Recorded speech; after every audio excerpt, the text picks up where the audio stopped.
145장 찬송 드리겠습니다.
하나님 말씀 보겠습니다. 사도행전 23장 1절에서 35절 말씀 나누겠습니다.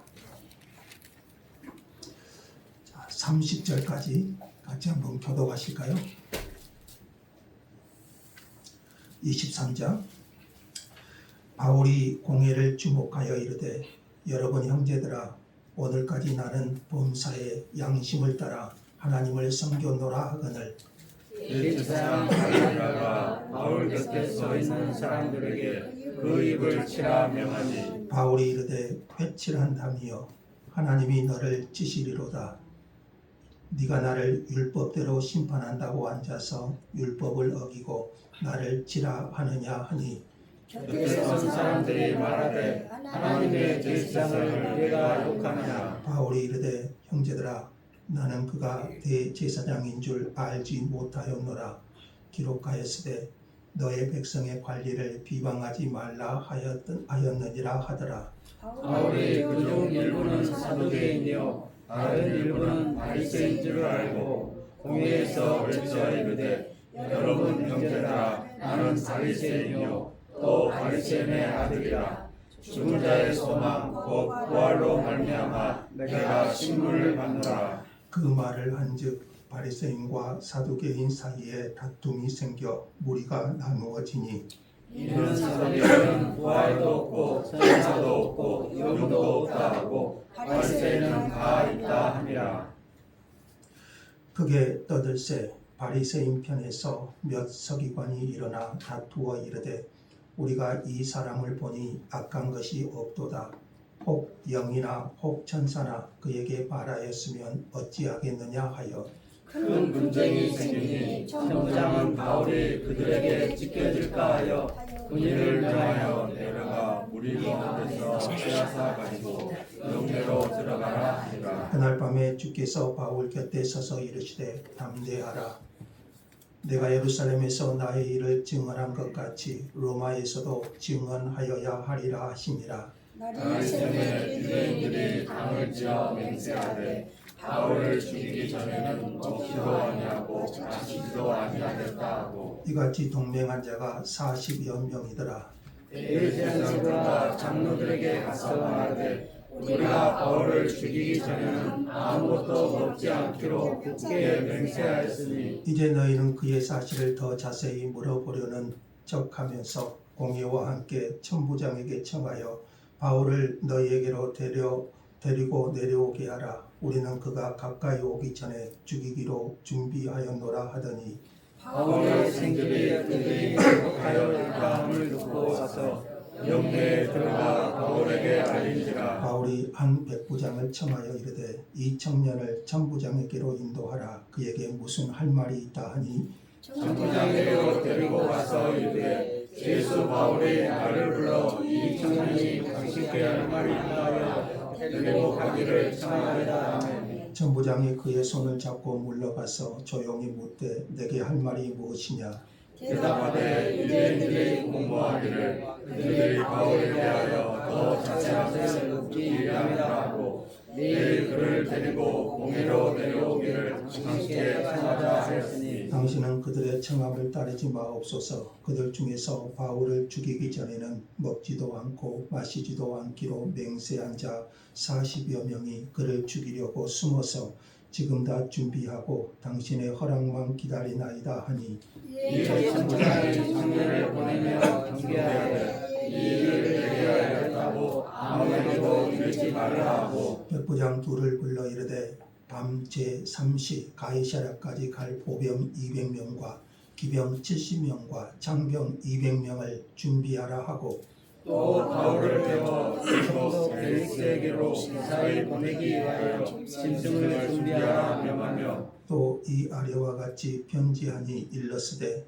클라우디오 루시아는 총독 벨릭스 가깝게 문안하나이다. 이 사람이 유대인들에게 잡혀 죽게 된 것을 내가 로마 사람인 줄 들어 알고 군대를 거느리고 가서 구원하였다가 유대인들이 무슨 일로 그를 고발하는지 알고자 하여 그들의 공회로 데리고 내려갔더니 고발하는 것이 그들의 율법 문제에 관한 것뿐이요 한 가지도 죽이거나 결박할 사유가 없음을 발견하였나이다. 그러나 이 사람을 해하려는 관계가 있다고 누가 내게 알려주기로 곧 당신께로 보내며 또 고발하는 사람들도 당신 앞에서 그에 대하여 말하라 하였느냐 했더라. 아멘. 자, 11절 같이 한번 읽을까요? 11절 다 같이. 그날 밤에 주께서 바울 곁에 서서 이르시되 담대하라. 내가 예루살렘에서 나의 일을 증언한 것 같이 로마에서도 증언하여야 하리라 하시니라. 아멘. 할렐루야. 옆 사람과 인사합시다. 잘 오셨습니다. 잘 오셨습니다. 축복합니다. 축복합니다. 사랑합니다. 사랑합니다. 바울은 예루살렘에서 체포되었습니다.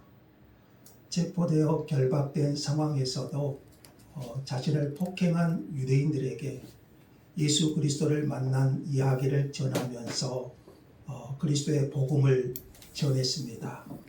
하지만 유대인들은 서로 더욱 분노해서 소리를 지르며 바울을 죽이고자 했습니다. 이에 천부장은 바울을 채찍질하여 신문하라고 합니다. 이때 바울은 로마 시민권을 주장하지요. 하나님께서 바울에게 로마 시민권을 주신 것은 바로 이때를 이함이었습니다. 로마 시민권을 주장함으로써 이 위기를 벗어나게 됩니다. 천부장은 바울의 로마 시민권을 존중해서 이제 공회를 소집합니다. 유대인의 사내들인 공회.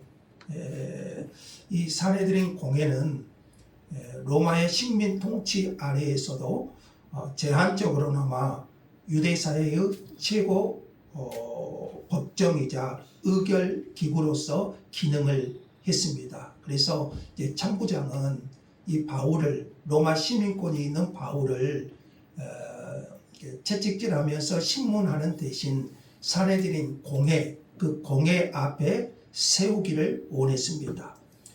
자, 유대인들이 바울을 고소한 이유가 뭐였죠? 바울을 고소한 제목이 뭐였죠?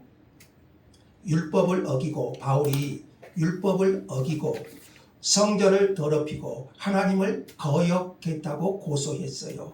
그러나 23장 1절을 한번 보시면 바울이 증언합니다. 1절에서요. 여러분 형제들아, 오늘까지 나는 범사의 양심을 따라 하나님을 섬겼노라. 하나님을 섬겼노라. 이 말은 하나님 앞에서 살아왔다는 것입니다. 바울은 그의 양심이 증언해요. 지금까지 바울은 어떻게 살았죠? 하나님 앞에서 나는 범사의 양심을 따라 하나님을 섬겼노라. 이렇게 살아왔던 내가 율법과 성전을 거스리는 말과 행동을 할 리가 만무하다는 것이지요. 이 말을 들은 산헤드린 공회 의장 대제사장 아나니아는 바울의 입을 치라고 말합니다. 뺨을 때리는 것인데 여러분, 이것은 굉장히 자존심이 상하는 일이지 않습니까? 공회는 바울의 진심을 파악할 의도조차 없습니다. 이에 바울이 대답합니다. 3절에 보니까요. 회칠한 담이여. 지금 누구를 보고 말하는 거죠? 산헤드린 공회 의장격인 대제사장 아나니아를 향해서 이렇게 바울이 말합니다. 회칠한 담이여. 하나님이 너를 치시리로다. 네가 나를 율법대로 심판한다고 앉아서 율법을 어기고 나를 치라 하느냐. 여러분 한번 생각해 보세요. 지금 바울이 서 있는 곳이 어디입니까? 공회 앞입니다. 공회. 자신을 신문하고 죄를 잡기 위해서 성 법정과 같은 곳입니다. 그런데 바울은요, 그 앞에서도 주눅이 들지 않습니다. 오히려 공회 의장 대제사장 아나니아를 향해서 회칠한 담. 여러분, 회칠한 담이 뭐죠? 페인트 칠한 담이 무너져 갈 것 같은데 거기에다가 페인트를 칠해 놓았으니 겉은 어째요? 새 담처럼 보이지만 실상은 낡고 허술해서 곧 무너질 수밖에 없는. 여러분, 예수님께서 바리새인들에게 이런 말을 한 적이 있죠. 회칠한 무덤 같다. 무덤 속에는 냄새나는 그런 시체가 있지 않습니까? 그러나 거기에 회칠을 해 놓았으니 겉은 번지르하지만 속은 어떻습니까? 썩어 있는. 바울이 볼 때 그들은 회칠한 담에 불과했습니다. 바울은요, 공회 앞에 서 있지만 하나님 편에서 그들의 위선을 책망합니다. 곁에 선 사람들이 이렇게 말해요. 하나님의 대제사장을 욕하느냐? 여러분, 대제사장의 권위가 어떻습니까? 아무도 이 대제사장의 권위에 도전할 수가 없어요. 그래서 옆에 있는 사람들이 네가 하나님의 대제사장을 욕하느냐? 이렇게 말해요. 그래서 바울이 뭐라고 합니까? 나는 그가 대제사장인 줄 알지 못하였다. 정말 몰랐을까요? 바울이 대제사장인 줄 모르고 그렇게 말했을까요? 저는 그것은 아니라고 봐요.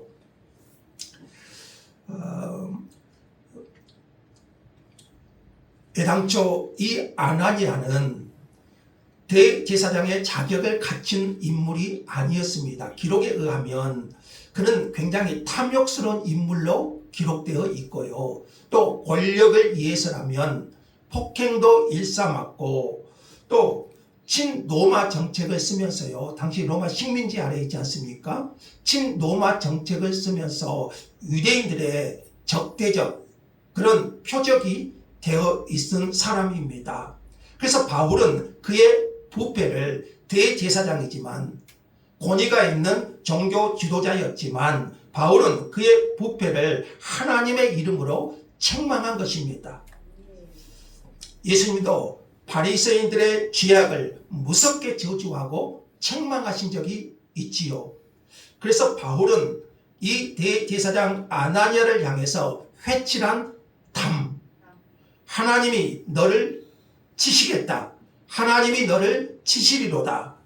자, 이렇게 이것은요 저주의 말을 넘어서 심판의 말이고, 이 말대로 아나니아는 친로마 정책을 썼던 아나니아는 66년에 유대인들에게 암살을 당하고 맙니다. 여러분, 살해드린 공의 앞에 선 이 바울의 모습을 한번 상상해 보세요. 여러분이라면 이 무서운 공의 앞에서, 이 법정 앞에서 이런 담대함이 나올 수 있겠습니까?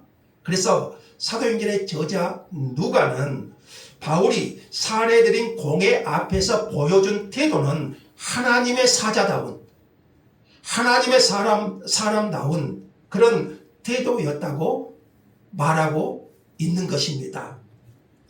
우리는 남을 판단하기 전에 먼저 자신을 돌아보아야 됩니다. 예수님께서 하신 말씀을 같이 한번 볼까요? 마태복음 7장 5절인데요. 같이 한번 읽죠. 외식하는 자여, 먼저 내 눈 속에서 들보를 빼어라. 그 후에야 밝히 보고 형제의 눈 속에서 티를 빼리라. 먼저 뭘 빼라고요? 내 눈 속에 있는 들보. 내 눈 속에 있는 것은 뭐죠? 들보예요. 반면 형제의 눈 속에 있는 것은 뭐죠? 티. 이렇게 말하고 있지요. 그래서 내 눈 속에 있는 들보를 먼저 빼어야 형제의 눈 속에 있는 티를 뺄 수 있지 않겠습니까? 그런데 사람들은 그러잖아요. 내 눈 속에 있는 들보는 보지를 못해요. 그리고 상대방의 눈에 있는 티는 지적하고 정죄하고 판단하기를 잘합니다. 우리 속담에 이런 말이 있죠. 남이 하면 불륜, 내가 하면 로맨스, 이런 말이 있지 않습니까? 남에게 적용하는 법은 매우 엄격하지만 자기에게 적용하는 법은 느슨해요. 하나님의 말씀을 가지고 먼저 누구에게 적용해야 될까요? 나 자신에게, 여러분 자신에게 하나님의 말씀으로 자신을 적용해야 돼요. 바울은 지금까지 양심을 따라서 하나님 앞에 살아왔다고 고백합니다. 겉은 경건해 보여도 그 내면은 부실한 대제사장 아나니아를 바울은 하나님 편에서 책망한 것이죠. 자, 바울이요, 공회를 보니까, 지금 산해드린 공회를 보니까요, 공회의 구성원들이 두 부류였어요. 한 부류는 사두개인들이고 또 한 부류는 바리새인들이에요. 공회를 구성하는, 이 공회는, 당시 공회는 약 70명의 공회원들, 여러분 니고데모 아시죠? 니고데모도 이 공회원 중에 한 사람이었죠. 우리로 하면 국회의원격이에요. 바울이 이 공회 구성원들을 보니까 두 부류로 나누어져 있어요. 하나는 사두개인, 당시 종교 지도자들이죠. 또 하나는 바리새인. 자, 사두개인들은 주로 제사장 그룹으로 구성되어 있는데요. 이들은 모세 오경만 믿습니다. 그리고 이들은요, 부활을 믿지 않았습니다. 부활을 믿지 않았습니다. 여러분 부활을 믿죠? 또 영적 세계도 부인했습니다. 누가 그런다는 거죠? 사두개인들이요. 천사와 마귀의 존재도 믿지 않았습니다. 그러니까 이들은 현실주의자들이에요. 로마 권력에 의지해서 현실적인 이득을 누리는 자들이 사두개인들이었습니다. 반면 바리새인들은, 여러분 아시죠? 이 바리새인들은 경건주의자들이에요. 성경 전체를 믿었고요, 죽은 자의 부활도 믿었고 내세도 믿었고 영적 세계도 믿었어요. 그러니까 사두개인들과는 정반대죠. 바리새인들은 이 모든 것을 믿었지만 사두개인들은 믿지 않았어요. 자, 바울은 이 점을 이용해요. 6절 한번 보시면 바울이 이것을 이용해서 이렇게 말합니다. 같이 한번 읽어볼까요? 6절 다 같이요. 바울이 그중 일부는 사두개인이요 다른 일부는 바리새인 줄 알고 공회에서 외쳐 이르되 여러분 형제들아, 나는 바리새인이요 또 바리새인의 아들이라. 죽은 자의 소망 곧 부활로 말미암아 내가 신문을 받노라. 바울이 지금 신문을 받는 이유가 이 공회 앞에서 신문을 받는 이유를 하나 말합니다. 그게 뭡니까? 죽은 자의 소망, 부활. 죽은 자의 소망, 부활 때문에 내가 지금 신문을 받고 있다. 여러분 실제로 바울은 바리새인이었죠. 율법으로는. 그리고 또한 바울이 전하는 복음의 핵심도 십자가와 부활이었어요. 여러분 우리가 믿어야 될 복음의 핵심이 뭔가요? 십자가와 부활인 줄 믿습니다. 자, 바울의 이 말은 이 공회를 순식간에 소란스럽게 만들어 버렸어요. 왜 그랬을까요? 바울이 지금 신문 받는 이유가 죽은 자의 소망, 부활 때문이다. 그러니까 부활도 없고 천사도 없고 내세도 없다. 누가 주장한 거죠? 사두개인들이 이 말을 듣고 소란이 일어납니다. 바리새인들은 그 모든 것을 믿었지 않습니까? 그러니까 사두개인들과 바리새인들 사이에 교리 문제로 큰 다툼이 일어납니다. 그러니까 바울이 이들의 논쟁에 기름을 부어버린 거죠.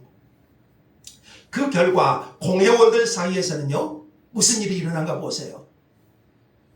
사두개인들과 바리새인들 사이에 큰 다툼이 생겨서 무리가 둘로 갈라져서 크게 서로 싸우는 거예요. 심지어 바리새인의 몇 사람은 바울을 두둔하기까지 합니다. 19절에요. 우리가 이 사람을 보니 악한 것이 없다. 바리새인의 일부가 혹 영이나 혹 천사가 그에게 말하였으면 어찌하겠느냐. 그러니 사두개인들이 또 가만히 있겠습니까? 부활을 부정한 사두개인들이 또 가만히 있겠습니까? 서로 자기의 주장을 합리화하기 위해서 공격했을 거예요. 그러니까 공회가 순식간에 크게 소리 지르면서 소란이 일어나 버린 거죠. 그럼 여러분, 이 바울의 이 말은 여러분 전략적이었겠습니까? 바울이 이것을 알았을까요? 어느 정도는 그랬을 겁니다. 바울은 대제사장의 태도에서 대제사장은 바울의 죄를 묻고자 하지도 않아요.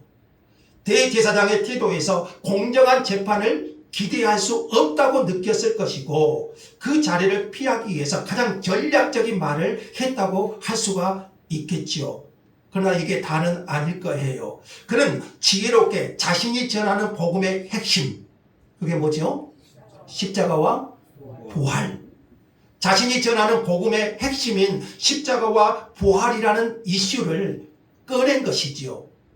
바울은 자신이 예수를 박해하던 자리에서 예수 그리스도 안에서 그 부활하신 주님을 만났고 그 부활하신 주님으로 인하여 지금 자기는 이 자리까지 서게 되었다. 자신이 주님을 만난 것을 분명하게 꺼낸 것이지요. 소란이 일어나니까요. 천부장이 다시 개입해서 바울을 영내로 들어가게 합니다. 자, 11절 한번 봅시다. 그날 밤이었어요. 그날 밤에 바울의 인생에서 가장 어두운 밤 중에 하나였을 것입니다. 바울의 마음은 아팠습니다. 그는 육체적으로, 감정적으로, 정신적으로 지쳐 있었습니다. 엘리야를 한번 생각해 보세요. 갈멜살 전투에서 그는 승리하고 그 이후에 엘리야는 낙심에 빠졌습니다. 바울은 깊은 낙심 속에 있었을 거예요. 사방을 돌아보아도 지금 바울이 있는 곳은 어딘가요? 예루살렘 천부장, 예루살렘에 있는 로마 군대가 지키고 있는 감옥과 같은 것이에요. 홀로 낙담하고 의기소침했을 것입니다. 어디를 보아도 캄캄한 벽과 무거운 침묵뿐이었어요. 바울은 이렇게 고백한 적이 있죠. 내가 예루살렘에 가면 성령께서 예루살렘에 들어가지 말라. 여러 사람을 통해서 했지만 바울은 예루살렘에 가고자 했어요. 그것이 하나님의 뜻이었기 때문에. 바울은 이렇게 고백한 적이 있죠. 예루살렘에서 죽을 것도 각오하였노라. 그런데 여러분, 모든 상황이 바울 편에서 최악으로 치닫고 있어요. 그런데 그날 밤에 그 낙심되고 절망하고 정신적으로 지쳐있는 바울에게 어떤 일이 일어납니까? 그날 밤에, 그 어두운 밤에, 그 낙심된 밤에 주님이 찾아오십니다. 자, 11절 같이 한번 읽어보죠. 다 같이. 그날 밤에 주께서 바울 곁에 서서 이르시되 담대하라. 내가 예루살렘에서 나의 일을 증언한 것 같이 로마에서도 증언하여야 하리라 하시니라. 그날 밤은 어떤 밤입니까? 정말 힘들고 지쳐있고 낙심에 빠져있는 그 밤입니다. 여러분, 그때 주님이 곁에 계십니다. 주님이 곁에 서서 바울에게 말씀하십니다. 첫째는 뭡니까? 담대하라. 담대하라. 담대하라. 같이 한번 할까요? 담대하라. 바울의 영혼은, 지쳐있는 바울의 영혼은 순식간에 이 하나님의 임재와 하나님의 말씀으로 그의 영혼은 소성되었을 것입니다. 낙심된 심령의 소성의 힘은 하나님의 임재와 하나님의 말씀인 줄 믿습니다. 하나님의 말씀은 바울의 영혼을 소성시켰습니다. 하나님의 임재를 경험한 바울은요, 힘을 얻었을 거예요. 주님은 계속해서 말씀하십니다. 내가 예루살렘에서 나를 증언한 것 같이 로마에서도 증언하여야 하리라 하시니라. 바울이 지금 어디까지 가야 된다는 거죠? 로마까지. 오늘 설교의 제목은 뭔가요? 담대하라. 로마까지 가야 한다 그러죠. 그러니까 지금 바울이 죽으면 돼요, 안 돼요? 안 돼요. 하나님의 뜻은 뭔가요? 바울이 지금 여기서 죽는 건가요? 안 죽어요. 어디까지 가야 된가요? 로마까지 가야 돼요. 일찍이 바울은요, 로마도 보아야 하리라. 당시 로마는 세계 수도예요. 로마도 보아야 하리라는 선지자적 확신을 가지고 있었어요.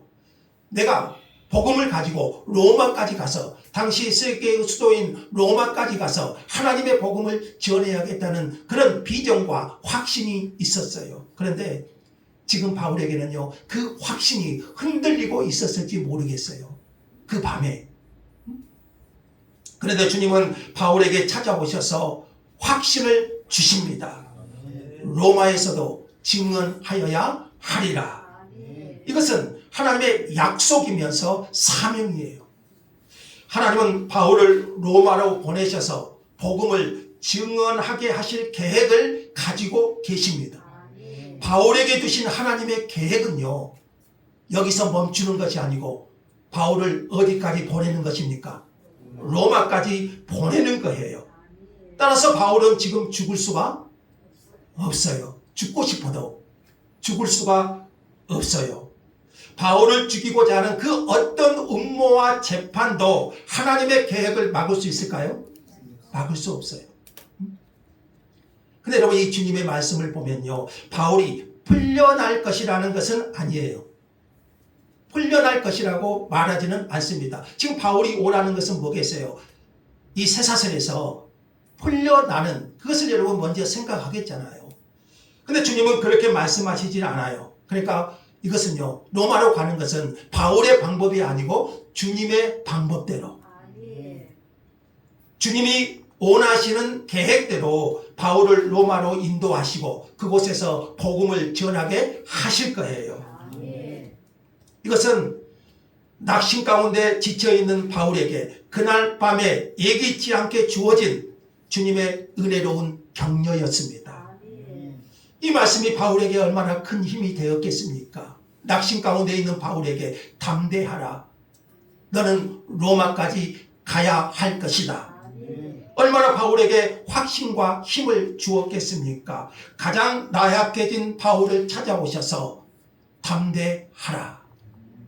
이렇게 격려하시고 그에게 확신과 사명을 다시 일깨워 주신 거예요.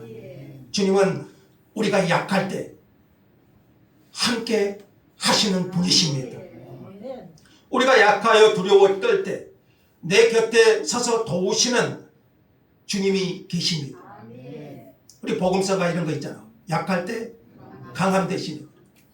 우리가 약할 때 내가 혼자인 것 같지만 주님은 내 곁에 서서 나와 함께 하시고 나에게 위로와 격려와 힘을 주십니다. 우리는 약할 때 주님을 더 의지하고 주님을 만날 수 있는 기회가 되는 거예요.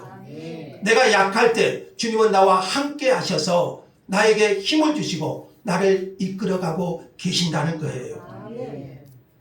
그러므로 그리스도인들은요, 오히려 내가 연약할 때, 내가 약할 때 그 그리스도를 더 의지해야 되고 내 곁에 서서 도우시는 그 하나님을 신뢰해야 됩니다.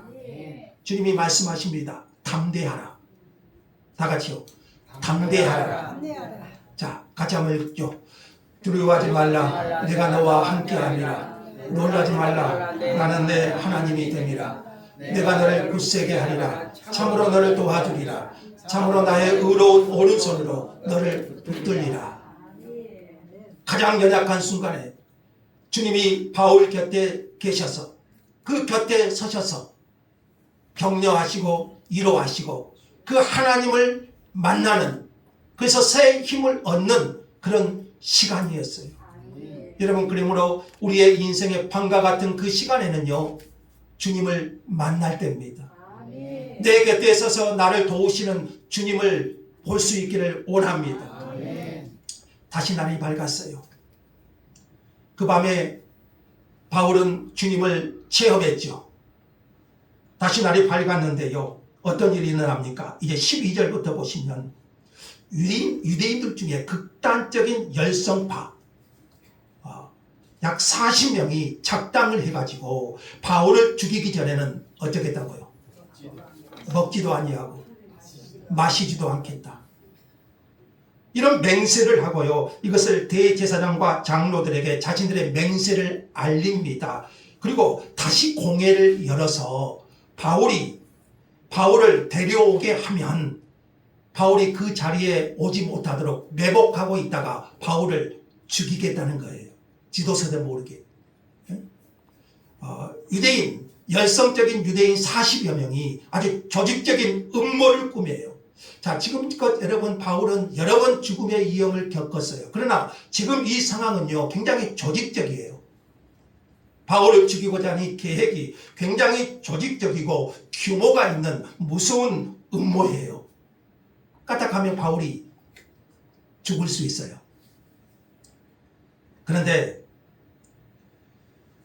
하나님께서 개입하십니다. 바울이 죽으면 돼요, 안 돼요? 안 되죠. 어디까지 가야 되죠? 로마까지 가야 돼요. 그래서 하나님께서 개입하십니다. 하나님의 손길이, 자, 누구를 통해서? 바울의 생질, 조카를 통해서 이 사실을 바울에게 알려지게 섭리하십니다. 바울의 가족이 언급되는 경우는 성경에 처음 나와요. 조카라고 하면 바울의 누이의 아들일 것인데, 바울의 누이가 어떤 사람이었는지 성경은 침묵합니다. 나오지 않습니다. 어쨌든 바울의 조카가요, 이 사실을 바울에게 알려주었고, 바울은 매우 지혜롭게 자기 조카를 누구에게 보내냐면 청부장에게로 보냅니다. 로마 시민인 바울의 권리를 보장해 주어야겠다고 생각하던 청부장이 이 음모를 들으니까요, 청부장은 상당히 바울을 보호하려고 해요. 이 음모를 듣자 지혜롭고 굉장히 신속하게 처리합니다. 청부장이 취한 조치를 보면요, 그가 얼마나 바울을 보호하려고 했는지를 보여줘요. 23절에 한번 볼까요? 자, 23절에 한번 볼까요? 자, 시간이 언제인가요? 밤 3시. 밤 3시면은 저녁 9시입니다. 우리나라 시간은 저녁 9시에 보병 몇 명? 200명, 기병 70명, 그리고 창병 200명, 총 몇 명인가요? 총 470명. 보병 200명, 기병 70명, 창병 200명, 470명을 준비합니다. 지금 청부장이 취한 조치입니다. 그래서 바울을 예루살렘에서 가이사라로 이송하려고 합니다. 지금 바울이 로마간을 가진 여정을 좀 배워놓은 게 좋아요. 예루살렘에서 가이사라로 이송합니다. 지금 여러분 가이사라는 로마 유대 총독이 있는 곳입니다. 유대 총독이 주둔하고 있는 그 총독의 이름이 벨릭스죠. 그 총독이 주둔하고 있는 가이사라로 보내기 위함입니다. 그러니까 천부장이 죄수 바울을 얼마나 보호하려고 했는지를 보여주는데 충분하죠. 죄수 한 사람을 위해서 470명이 동원돼요. 그리고 천부장은 총독인 벨릭스에게 가이사라로 바울을 보내면서 이 가이사라에서 나중에 보면은 바울이 2년 동안 감금되어 있습니다. 상당히 오랜 시간. 이 벨릭스에서 편지를 쓰는데 26절에서 30절이 천부장이 로마 총독 벨릭스에게 보낸 편지의 내용입니다. 하나 말씀 좀 집중하세요. 자, 그 편지의 내용이 뭔가 간단하게 보면요. 27절에 유대인들에게 잡혀 죽게 될 것을 자기가 로마 사람인 줄 알고 구원했다. 이거 첫 번째 내용이고, 두 번째는 29절에 공회에서 재판한 결과 유대교의 율법 문제일 뿐 죽이거나 결박할 죄가 있다 없다? 없다는 것이고, 세 번째는 30절에 유대인들이 바울을 죽일 음모가 있어서 총독인 벨릭스에게 보낸다, 그런 뜻이고, 또 네 번째도 30절에 그를 고발하는 사람들도 총독 앞에 가서 말하라. 공회 대제사장들, 바울을 고발하는 사람도 총독 앞에 가서 말하라고 했다. 이렇게 한 내용입니다. 이리하여 바울은 무장한 군인들의 철통 같은 보호를 받으면서 밤새도록 예루살렘에서 가이사라까지 약 100km 정도 돼요. 밤새도록 가이사라로 비밀리에 호송됩니다. 아주 군사작전 같아요. 몇 명이 동원되어서요? 470명이 동원되어서 예루살렘에서 가이사라로 그 밤에 비밀 작전이 이루어져서 바울을 하나님이 보호하셔요. 자, 그래서 바울이 이제 총독인 벨릭스 앞에 서게 됩니다. 우리는 이 사람을 이제 다음 주 24장에서 보게 될 것입니다. 여러분, 찬송가 그 440장 우리 예배 후에 부를 건데요. 440장의 제목은 어디든지 예수 나를 이끌면, 어디든지 예수 나를 이끌면, 이것이 찬송가 440장입니다. 특별히 오늘 바울의 삶을 묵상하면서요, 저는 이 찬송가 제목이 생각났습니다. 이 찬송가 제목은 우리 모든 하나님의 자녀들의 인생 제목과 같지 않습니까? 어디든지 예수 나를 이끌면, 그 다음이 뭐죠?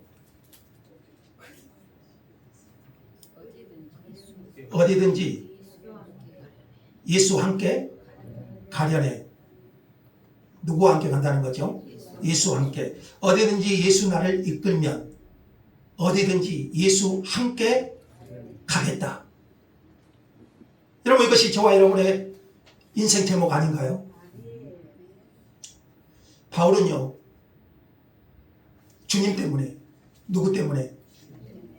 주님 때문에. 주님 때문에 거짓 비난을 받고 이유 없는 미움을 당하고 그리고 어려움을 겪었습니다. 여러분, 신자의 삶이 그래요. 신자의 삶은 예수님이 이끄는 삶이기 때문에, 예수 그리스도를 따라가는 삶이기 때문에 고생하지 않는 삶을 사는 것이 아니에요. 여러분, 우리는 그렇게 생각해요. 예수 그리스도를 따라가는데 왜 내게 이런 고생이 있느냐? 여러분, 그렇지 않습니다. 예수님이 이끄는 삶, 예수를 따라가는 삶에는 고생이 있을까요, 없을까요? 당연히 그 고생길이 내 앞에 있음을 말해줘요. 주의 길을 따라가는 것은 여러분 대개 고생길이에요. 때로는 친구들이 떠나기도 하고, 어두운 그늘에 에워싸기도 쌓이기도 하고, 욕을 먹기도 하고, 미움을 받기도 합니다. 주님 때문에 주님 때문에 정신적, 물리적, 물질적 어려움도 겪을 수 있습니다. 주님이 이렇게 말씀하셨죠. 같이요. 너희가 세상에 속하였으니 세상이 자기 것을 사랑할 것이나 너희는 세상에 도리어 내가 세상에서 택하였기 때문에 세상이 너희를 미워한다 그래요. 저와 여러분이 세상에 속하였다면 세상이 우리를 미워하지 않아요. 근데 우리는 누구에게 속했습니까? 하나님께 속한 자예요.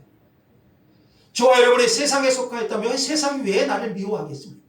그러나 우리는 세상에 속한 자가 아니고 너희를 세상에서 택하였기 때문에 저와 여러분은 하나님이 택하셨잖아요.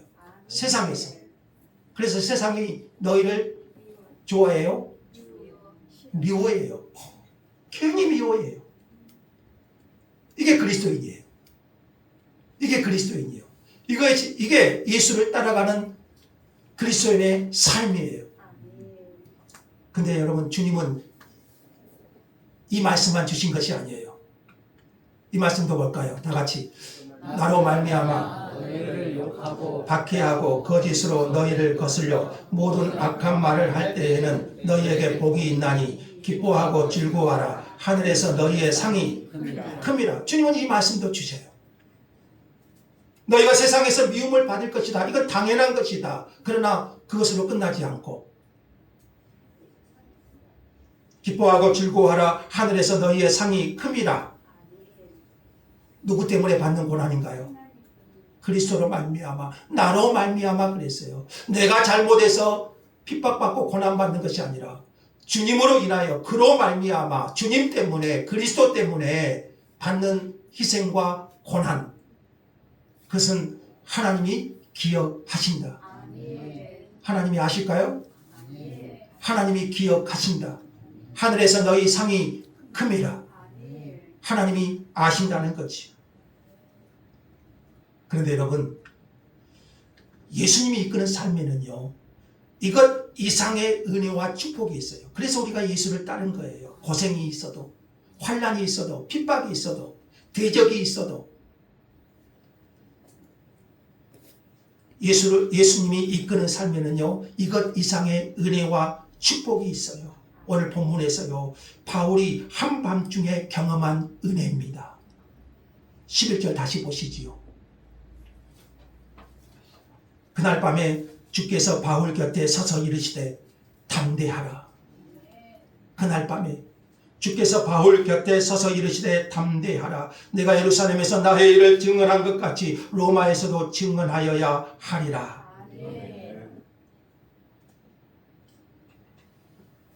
예수님을 따르는 삶에는 고난도 있지만 그러나 우리에게 하나님의 이 은혜를 그때마다 우리에게 주셔요. 예수님을 따라가는 것은 고난만 있는 것이 아니에요. 바울에게 찾아오신 주님, 그날 밤에 바울에게 찾아오신 주님은 바울에게 힘을 주시고 위로하시고 격려하시고 새로운 확신과 사명을 그에게 부어주셨어요. 고난 가운데서도 때마다 주님은 내 곁에 계셔서 나를 도우시는 하나님의 손길을 보게 하십니다. 주님의 이런 격려는 언제나 환상으로만 주어진 것이 아닙니다. 주님의 이 격려는 여러분 오늘날 꿈속에서 환상으로만 주어지는 것이 아닙니다. 때로는 아침 말씀을 읽고 묵상하고 기도할 때, 때로는 하나님의 말씀을 들을 때, 또 어떨 때는 하나님은 사람을 통해서 우리에게 이런 은혜가 주어지기도 합니다. 때로는 기도하면서, 때로는 하나님의 말씀을 묵상하면서, 때로는 하나님의 말씀 설교를 들으면서 고난 가운데 한밤중에 있는 나에게 주님은 찾아오시고 주님은 내게 새 힘을 주시고 때로는 위로를 주시고 격려를 주시고 주의 길을 걸어가게 하신다는 거예요. 이것은요, 예수를 따르는 사람에게 주시는 하나님의 은혜예요. 그래서 우리는 어려울 때 더 하나님의 음성을 들을 수 있고 더 힘들고 밤중 같은 그 인생에서 나와 함께 하시는 하나님을 보고 위로를 얻고 힘을 얻을 수 있는 거예요. 이것은 하나님의 사람만이 누릴 수 있는 은혜예요. 그래서 우리는 이 길을 갈 수 있는 거예요. 그래서 우리는 담대하게 바울이 갔던 그 길을 갈 수 있는 거예요. 오늘 바울에게 하신 이 격려를 여러분 모두가 들으시기를 바랍니다. 담대하라. 여러분 이를 위해서 하나님은 바울을 본문에서 구체적으로 도우셨잖아요. 천부장을 통해서 바울을 공회원의 손에서 건져주셨고, 유대인들은 바울을 죽이려고 암살단을 조직했습니다. 그런데 하나님은 이때 누구를 사용하셨나요? 바울의 조카를 사용하셨어요. 그 조카를 천부장에게 보냈잖아요. 천부장이 조카의 말을 듣지 않을 수도 있어요. 그런데 하나님은 그 조카의 말을 천부장이 그대로 듣게 하셨어요. 그날 밤에 바울이 군인들의 철동 같은 호의를 받으면서 예루살렘에서 가이사랴로 호송이 돼요. 여러분 이 모든 이면에 누가 계신가요? 누가 계신가요? 믿습니까? 이 모든 바울의 배후에 지금 하나님의 선하신 손길이, 그 하나님의 섭리가 작용하고 있지 않습니까? 이처럼 하나님은요 택하신 자녀들을 구체적으로 도와주셔요. 믿지도 않는 천부장을 통해서 도와주셨고, 적대적인 바리새인들이 바울을 옹호하게도 하셨고요, 조카를 사용하셨고 백부장과 천부장을 사용하셨어요. 바울은 로마에서도 증언하여야 하리라는 주님의 말씀을 듣습니다. 그러나 그 방법은 예수의 몸으로 바울이 로마에 가는 거예요. 여러분 한번 좀 더 생각해 보죠. 바울이 제수로서 제수의 몸으로 로마로 가게 되는데, 제수로서 로마에 갔기 때문에 바울은요 지금 천부장 그리고 총독 왕 앞에서 하나님의 복음을 증언할 수 있어요. 만약 바울이 제수의 몸으로 가지 않았다면 여러분 이런 천부장이나 총독이나 왕 앞에서 하나님의 복음을 전할 수 있었을까요? 가능할 수는 있었겠지만 그러나 쉽지 않았을 거예요. 사람의 마음을 주관하시는 하나님께서 로마의 총독, 왕, 지도자들의 마음을 움직여서 바울의 여정을 이끌어 가시는 거예요. 어디든지 예수님이 이끌으시는 대로 따라가는 하나님의 자녀들이 누리는 은혜예요. 하나님의 자녀들, 예수의 이끄는 삶을 살아가는 하나님의 자녀들은요 고난만 있는 것이 아니에요. 그때마다 하나님의 선하신 손길이 우리 가운데 작용하고 있는 거예요.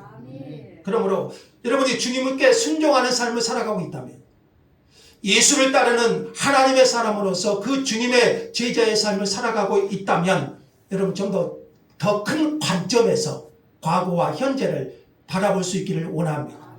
당장 현재 내가 처한 상황만을 보지 마시고 과거와 현재 더 큰 하나님의 손길을 볼 수 있기를 바랍니다. 우리는 자기 인생을 모르지만 하나님은 알고 계셔요. 나는 내가 가는 길을 알지 못하지만, 내가 계획하는 것을 때로는 알지 못하지만 하나님은 그 선하신 손길 가운데 저와 여러분을 이끌어가고 계시는 거예요. 같이 한번 읽어보죠. 어디든지 예수 나를 이끌면 어디든지 예수와 함께 가려네. 아멘인가요? 어디든지 예수 나를 이끌면. 바울의 삶이 그랬잖아요.